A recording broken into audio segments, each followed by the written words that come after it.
Hello guys! Hello Aries! Welcome dito sa aking channel Aries. Welcome. Alamin natin kung anong messages, vibration, gabay energy para sa lahat. At ay general reading, so pwede kang makaresonate. Gamitin mo ang iyong intuition sa panonood. Okay, Aries. Number 2, main female. Wow! Aries. Ooh. Nakakaloka tong Aries na to. Aries. May asawa ka ba? Para to sa mga lalaking Aries ha. Lalaki itong Aries. Mag-iingat ka. May asawa ka? Single?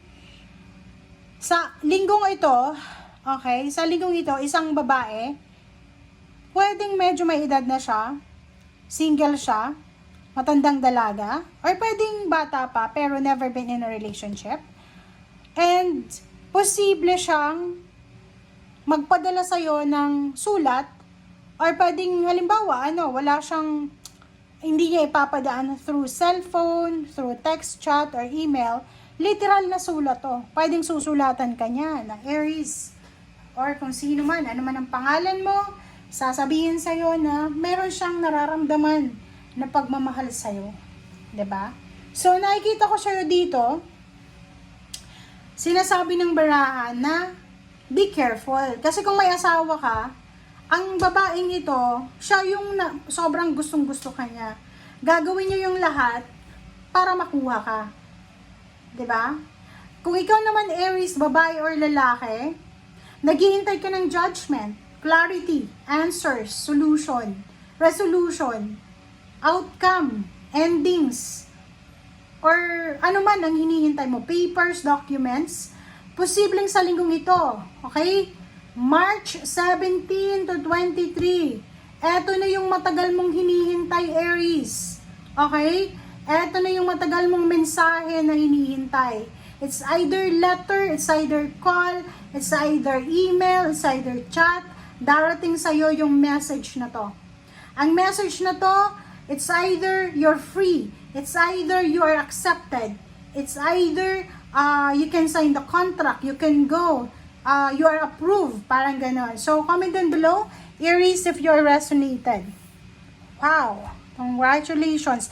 Nakikita ko sir dito kasi balance ito 7 7 tsaka 2 is a balance card din. Sinasabi na tears of joy Parang ang tagal-tagal mo Pwedeng 7 months mo tong hinintay, 9 months, 1 year, 7 decades, 70 years old ka ba ngayon? Matagal mo tong hinintay And at last, nakikita ko yung sobrang happiness, sobrang freedom tong nararamdaman mo. Okay? Comment down below if you resonated, Aries.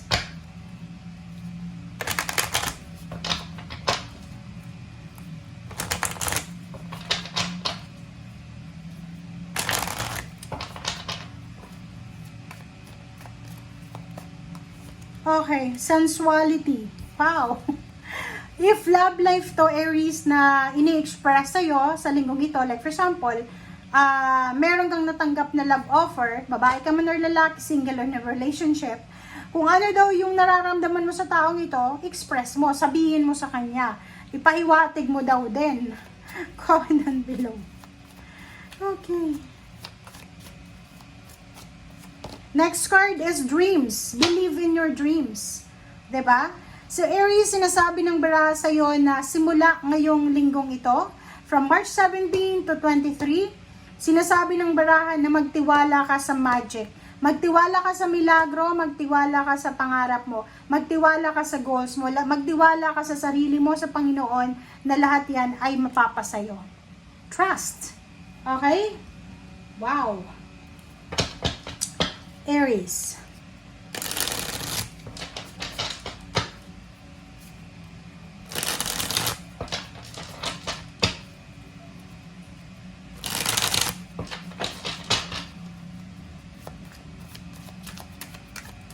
Aries.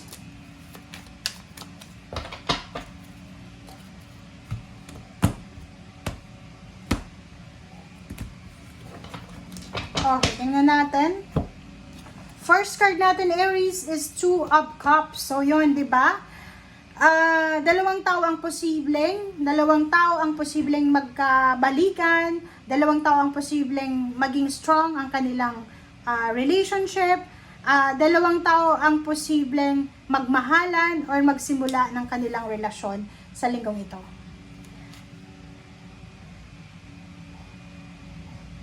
Next card natin is all about work. All about wants. So, nakikita ko sa iyo dito, pwedeng negosyo to, pwedeng starting this week, meron kang partnership with someone sa trabaho or sa negosyo. So, comment down below, Aries, if this week may gustong makipag-team up sa'yo or pwedeng ipapasok ka sa isang team, parang gano'n, sa loob ng company, sa loob ng trabaho, ililipat ka ng department, paki-comment down.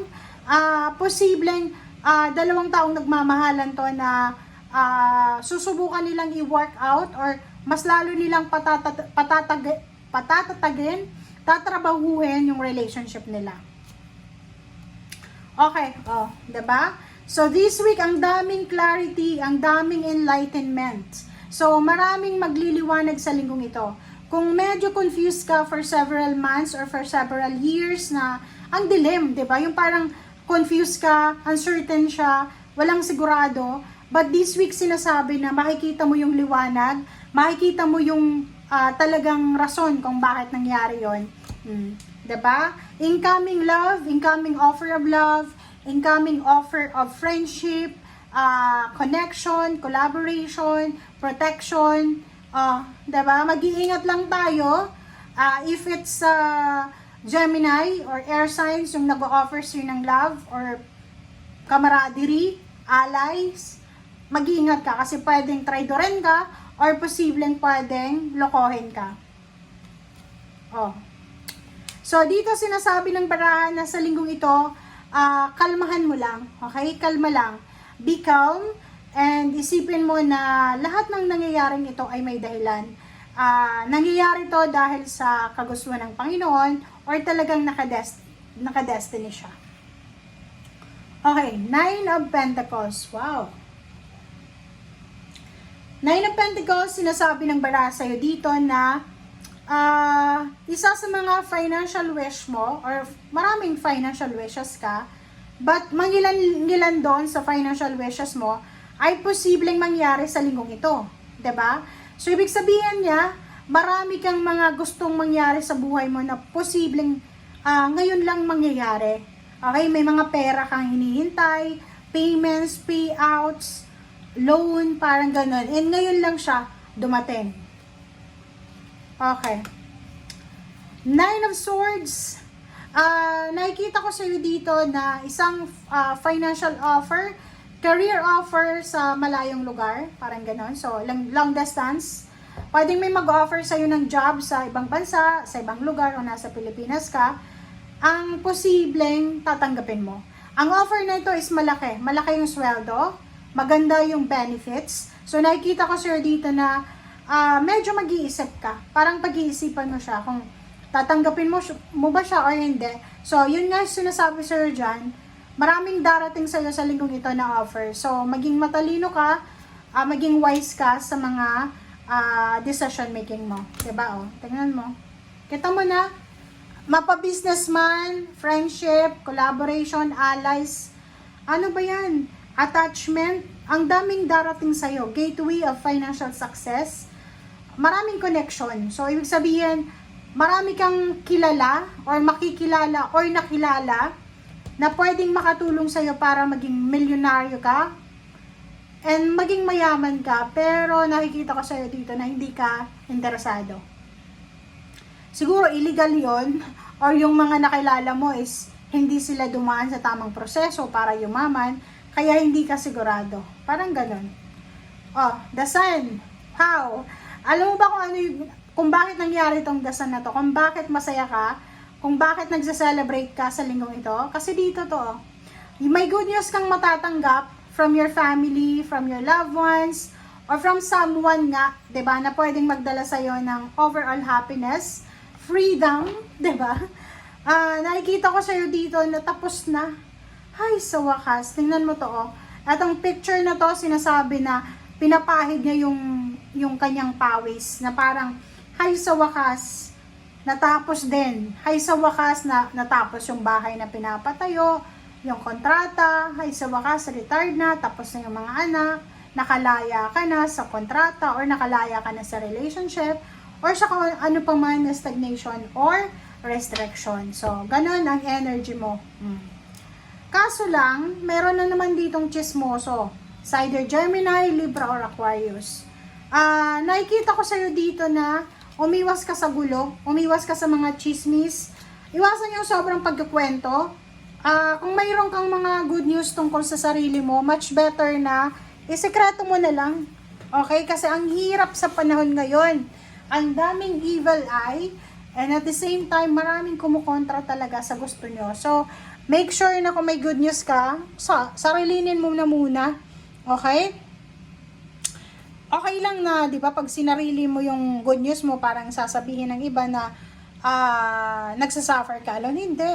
Etong 10 of Wands na to, sinasabi sa'yo na end of the day, ikaw yung nagsasuffer. So, ikaw din yung parang mag-harvest ng sufferings na to. So, deserve mo yung blessings, deserve mo yung harvest, deserve mo yung freedom na to. So, congratulations sa'yo.